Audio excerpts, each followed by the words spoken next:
Hello, I'm Frankie. And I'm Rachel. And welcome back to the first part. Wait, what? What? I mean, welcome back to the next. Yeah. Well, that was. Anyway, welcome back to the next part of our Travels in the Sky. Should I redo this? No, let's keep it in. Let's keep it in. Okay. Anyway, what happened last one? We were doing some side stuff, and we went and found those books, didn't we? Yes. And now we're going to continue like the main story for a little bit because currently, whoops, yeah, we don't have any more extra stuff to do. Apart from, I don't think we could do that yet. We're not up to a part. Doesn't sound. I don't know anything about a mountain village, and this is not a mountain village. So let's go inside here and see what's going on in this room.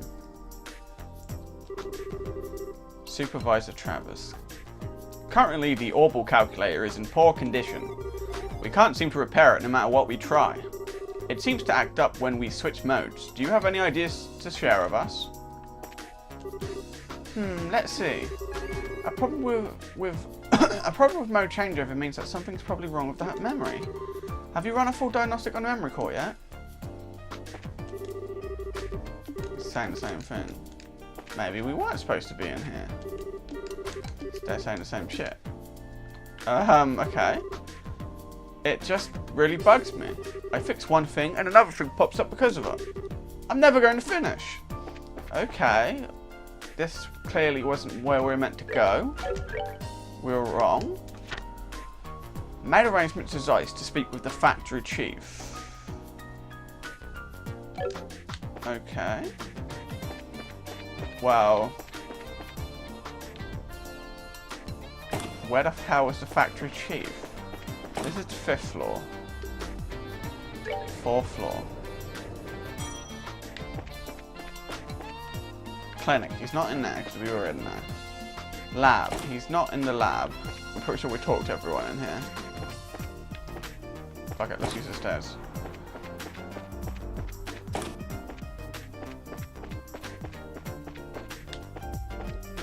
This is the 3rd floor. Workshop. Yeah, we talked to the guy in here, it's not him.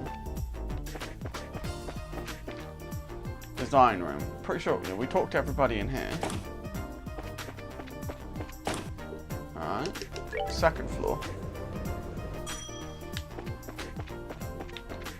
Archives. Yeah, he's definitely not in there. You'd think he's in this office. Isn't that locked? The door is locked.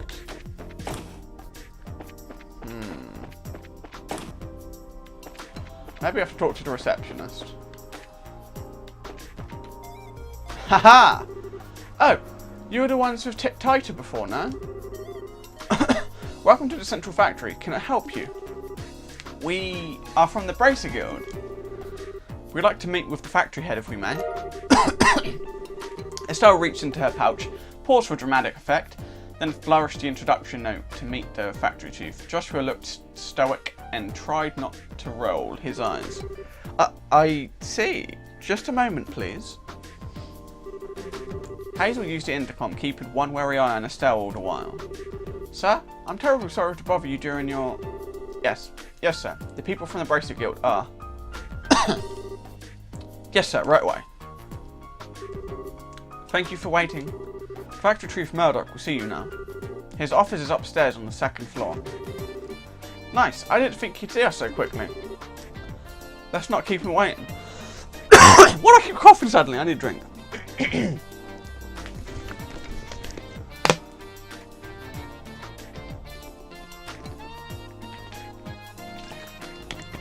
Okay. Moving on. Now we can go to the 2nd floor, which is here, and into the office.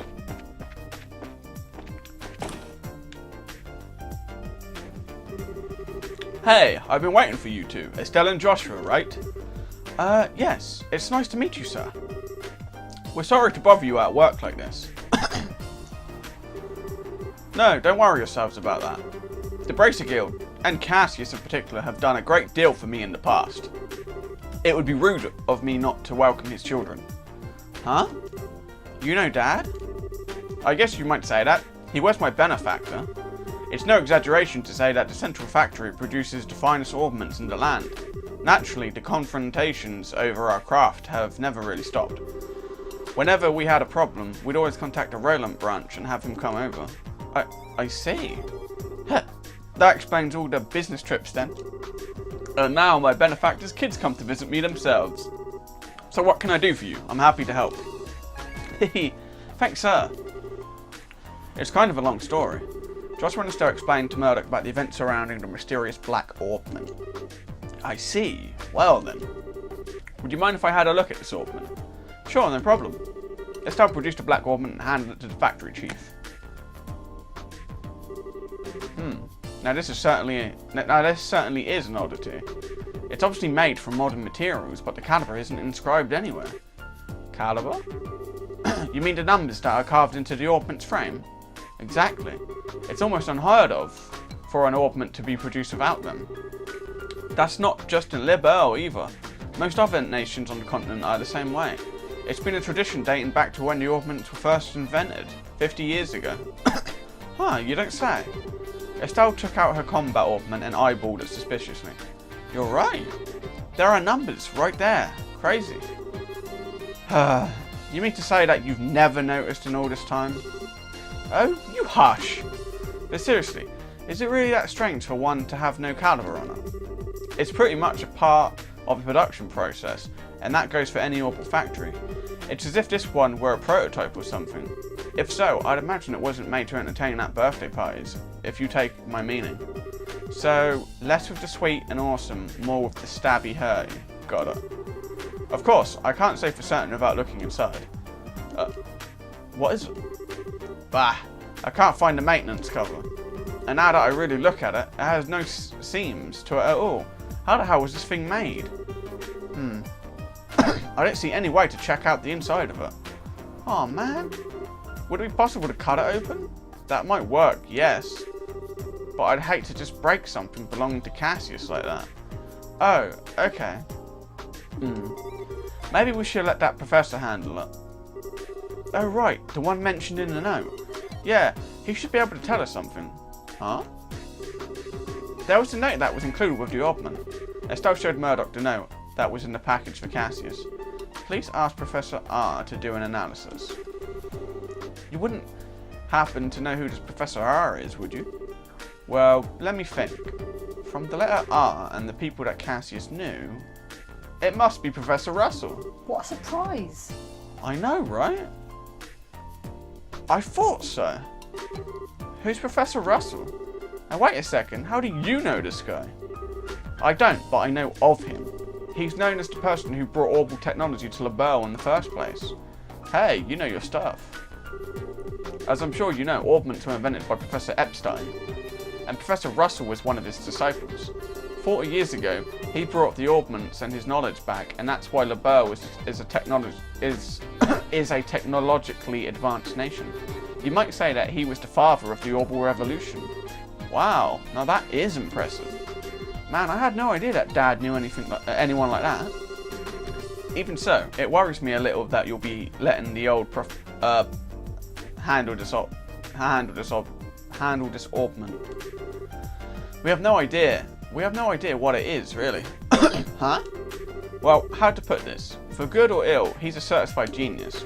When he gets an idea for a new invention in his head, there's just no telling what he'll do. Much like the time when he was developing the first orbital airship. Sigh. What's with the far off look? I guess that a lot's happened. Sorry. I'm sure that he'll be able to figure this thing out. Go find him and ask him about it. It can't hurt. Thanks, Chief. Where should we go to find him? Hold on a moment. Murdoch flipped the switch on the intercom. Testing, testing. Ah, good. Actually, I've been looking for you. Sorry to bother you, but can you come here? Alright, I'll be waiting. What? Did you just call the professor or something? Oh, no. He actually has a private workshop in town. He has all the latest technology at his disposal, so I know he could figure out something about that thing. Wow, he really must be a genius. Wait, then who did you call? His granddaughter. She works here at the factory. I'm sure the child will be happy to show you the way. The child? Wonder who that is. Excuse me. What? You? Oh, Estelle and Joshua? You mean that you know each other? Yeah, we only just met a little while ago, though. So then, I guess that she's the professor's granddaughter? Exactly. Taita. Oh, she's the granddaughter of the guy that we were looking for. I've been talking with Estelle and Joshua here. I'd like for you to show them the way to your house.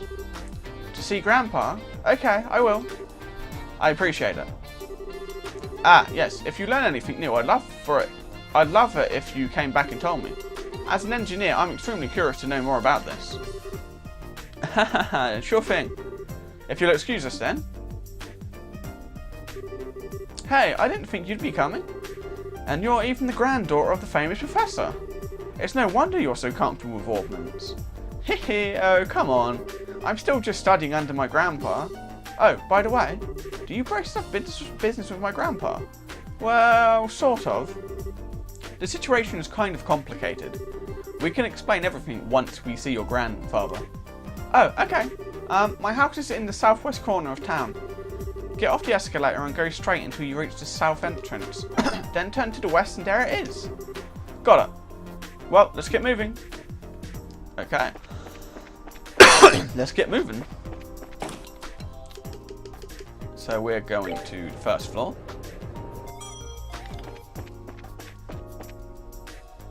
And we're now...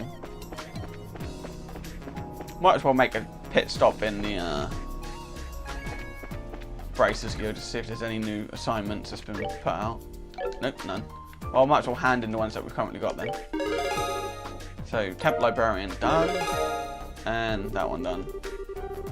Welcome back. It looks like you finished your job. If you clear any other contracts, make sure you come here and report it. Let's talk to her as well, might as well. Joshua, Estelle. Professor Ross's private laboratory is in the southwest corner of town. Kalika, are you a psychic? How did you know we were on our way to the professor's? Come now. You're with the professor's granddaughter, aren't you? Oh yeah. Guess this saves me the time of reporting in, right? The professor is a very busy man. Don't keep him waiting. Bye, Taita. Keep your eye on those two for me, okay? Yes, ma'am. I will. Okay, so there's nothing new. And we are heading... Is this the general store? No. Might as well quickly check the general store as well. Just in case there's a news. Which there isn't. We're looking for 7. I think we've got 6. Yeah. Okay. So we're going this way.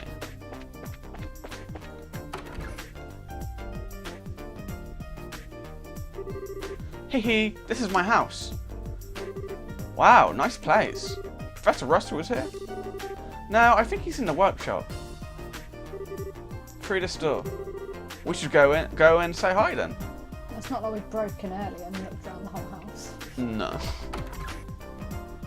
Where are you? Huh? He was in here before. Up. I'm home, Grandpa. Okay, maybe this way.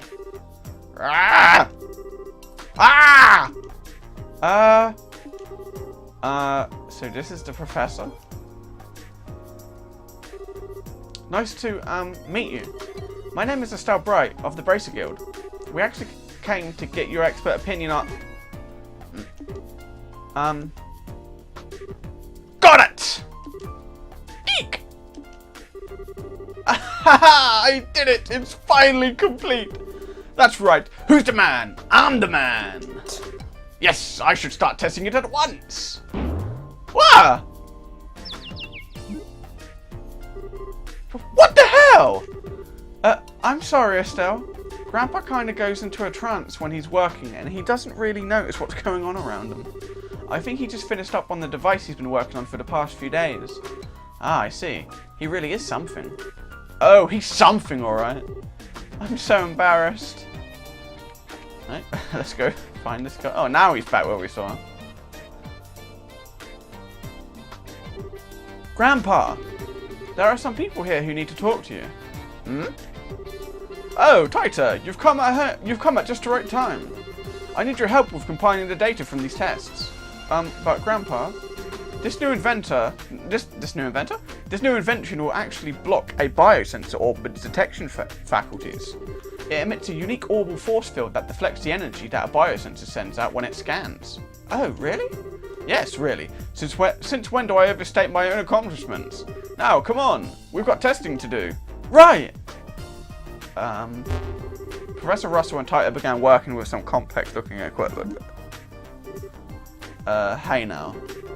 Never mind, Estelle. I think we should just let them be for a little while. Hey, you with the black hair. Who, me? Who else? On the upstairs bookcase is a note titled Orbital Energy as Applied to Force Fields. Go get it. Go on, be quick about it. Alright. Wait, Joshua? Hey, young lady, you with the antenna hair. Antenna? Oh, no, you didn't. Quit farting around and make some coffee. Why should I have to make you coffee? I take it black, by the way. I want it clear as mud. You're not hearing a word I say. Fine, whatever. So you do anyway. Yep, perfect. All set, Grandpa. Just as fast as ever. Oh. Where are Estelle and Joshua? Who? Come to think of it, I do vaguely recall a couple of young folks. Murdoch sent along some fresh faces then, I presume. Grandpa? And so, Estelle and Joshua inadvertently wound up as assistants in the experiment. After many small but relatively harmless explosions and some singeing of the eyebrows, the day gave way to the evening. Ha ha ha! Sorry about all that. I just assumed you were both new employees at the central factory. So it's only natural that you wound up being drafted as assistants. This is no laughing matter. Especially since the only thing you had me helping this was making coffee. Girls can bang metal parts together too, old man. Relax, Estelle. We got some valuable experience out of the deal, in the end. How often does one get to participate in start-up tests on brand new type of orbment after all? Well now, you're a bright lad then, aren't you? Want to give up this brace of nonsense and start up in the field of orbital engineering? Grandpa! I'm really sorry, guys. I guess I got caught up in the moment too. You don't need to apologise, sweetie. Sweetie. But I thought the father of the orbital revolution was going to be some really amazing man. Not some old fart with attention deficit issues. Please, you're too kind. Moving on. So I'm being paid a visit by the children of Cassius. That's quite the surprise. So you really do know our dad? Yes, from way back when. I've known him since his army days, some 20 years ago or so. I've met him too. He had the really nice moustache, right? Well, I don't know if I'd call it nice, so much as suspicious looking. But if he's known Dad for that long, it looks like we're all safe and trusting you know what with Professor Russell after all. Yes, I have to agree. Huh? What are you talking about? And what was it you wanted my help with? Well, Estelle explained to the professor the whole sequence of events surrounding the Black Orbment. I see. Wow, a pitch black orbment. Yes, most intriguing. And with no inscribed caliber or seams. Look at that frame too. Professor Russell produced a cutting tool from his belt. Without a word, he pushed the blade's edge against the outer shell of the orbment. Wait, what are you doing? It's a special alloy steel cutter. Just as I thought. Here, take a look. Okay. Estelle, Joshua, and Taita peered intently at the black orbment. Huh? There's not even a scratch. The frame is made from some type of metal that I've never before encountered. Opening it up for a closer look is going to be quite the task, I think. That's just crazy. If we can't find some way to open it, we'll be right back to square one. Well, I can certainly spend some time on trying. But first, I think that maybe we should put it under a measurement scan. A what now? That huge piece of equipment you saw when we were working on the experiment, it can gauge orbital energy activity in real time. You're making my head hurt with your techno-babble. Just tell me what using that thing will accomplish. To put it in layman's terms, it'll allow us to see just what this orbit does. We won't be able to draw any definitive conclusions just from measuring what kind of orbital activity is occurring, but it's a start. And that should give us a major clue. Indeed. So without further ado, Grandpa, shouldn't we have lunch first? Sure. Estelle and Joshua, you're both welcome to join us. I can't promise it'll be anything special, but sounds great to me. We'll even help with prep. Alright, come on then. I've got a bit to do while lunch is prepared. No, I want to see it too. No fair working when I'm not around. My house, my rules. What is up with these two?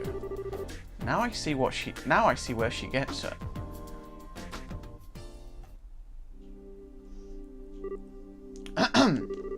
Now, if everyone is ready, let's get this started. Estelle, if you'll put the orbment on the stand. Okay. Like this? Yes, thank you. Are you ready, Taita? All set. Good, good. Now commencing orbital force measurement test on the black orbment. Black orbment. So that's going to be the official name after all. But using it officially is so boring and simple. Why not something cool like dark thingy of impending doom? No, simple is best. Anything longer than black orbment would just be annoying to say. Fidget. Oh, look at her. She's all anxious to start. Oh, hee. Alright, let's begin. Taita, if you activate the scanner, please. Okay. Output set at 45. Put all measuring equipment on standby. Roger. Done. All measuring equipment is calibrated. Okay, from here on out is the real deal. Since no direct input or output was detected, all we can do is measure how the central crystal circuit responds. Now let's see just how much this contraption is really worth. You're sure in a good mood? And click! Neat, it's all glowing and stuff. I get it, it's putting a major strain on the crystal circuit. There. Taita, any readings? Yes, but they're kind of weird. The tachometer needle's shaking like crazy. Now it's spinning around a dial. What?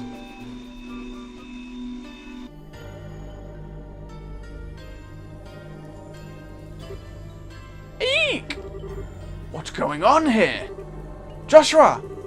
It's that same black light from before. What?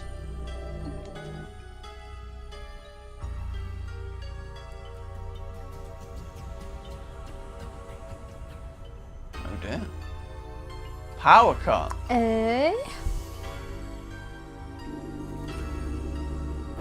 Even the escalator stopped.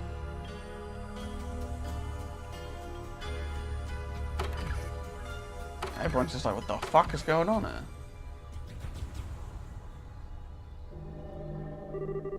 Grandpa, it won't take much more of this. We have to shut it down. Don't you dare. Just a little longer and we'll have something.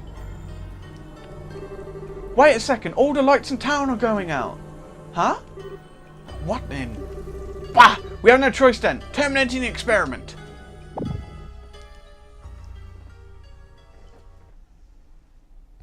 Where'd Joshua go? Oh. Good question, where is he? They're back on.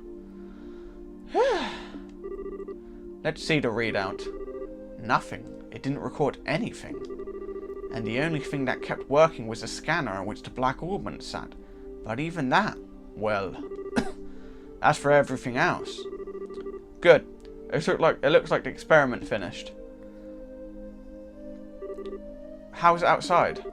Fine, all the lights are back, like nothing happened. There's still a lot of people panicking though.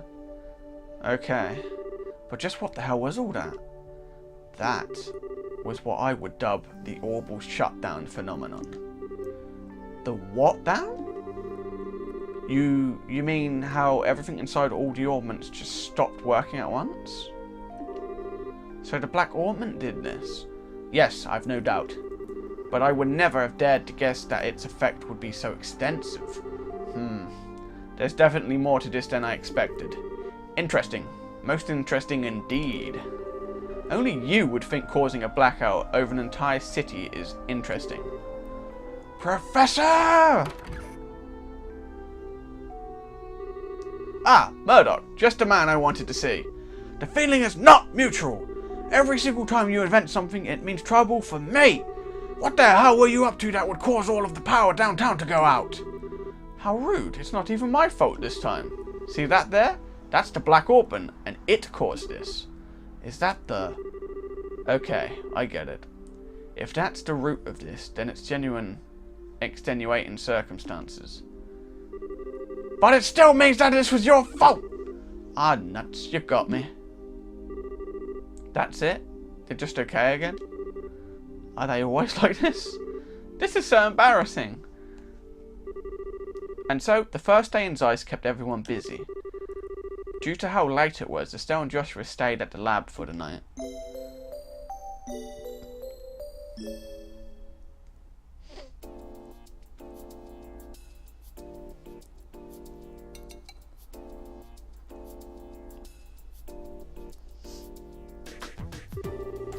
Man, yesterday was such a crazy day. I was surprised enough at the town, but I really wasn't expecting to deal with anything like that. Haha, no kidding. But back on the subject of the Black Orphan, it was much more powerful than I'd ever imagined possible. Yeah. What's the prof gonna do now that his equipment's gone all kerflooey? Good morning, guys. Morning, Tita. Good morning. Quite a big day yesterday. Hehe, no kidding. Did you guys sleep okay? Yep, like babies. Is Professor up already up? Oh, he left for the central factory early this morning. He said something about how he was going to expose all the Black Orphan secrets. Wow, looks like getting roared at over and over by the factory chief yesterday didn't even put a dent in them. We really appreciate both of you taking the time just to look over something a couple of relative strangers brought you. Oh, it's fine, really. Grandpa's investigating it out of pure curiosity more than anything. I should go to the factory myself once I'm done with breakfast. What do you plan to do? Naturally, we'll be coming with you. I want to know what's really going on with that Orphan too. Maybe there's something we can do to help. Yay! Then you can come with me. Uh-oh, I almost forgot about the soup. Just a second, you two. I'll bring you breakfast as soon as I make sure it's edible and not on fire. I guess that's what that smell is. But man, what a cutie. I wish we could take her back with us to Roland. She could be like a pet, cheering us up whenever we're feeling down. A pet? That's kind of creepy, Estelle. Yes, that was kind of creepy, Estelle. And now that we've had a good breakfast, off to the central factory. Before we do that, I'd like to check in at the guild. I think it might be best to report on what happened yesterday, just to be on the safe side. Well, okay. Hey, Tita, would you mind if we stop by there on our way? Sure, go ahead. Okay, so, wow. Some crazy shit happened there. We're starting to investigate what that Black Orphan is. It caused a blackout in the city. So there's a lot more about that that meets the eye. And hopefully we'll find out more answers soon. But I think this is a good spot to end this episode here. And the next one, we're going to go to the Bracers Guild and then meet with the factory chief and Professor Russell again to see more info on that Black Orphan. So, thank you very much for watching. And we'll see you guys in the next one. Bye. Bye.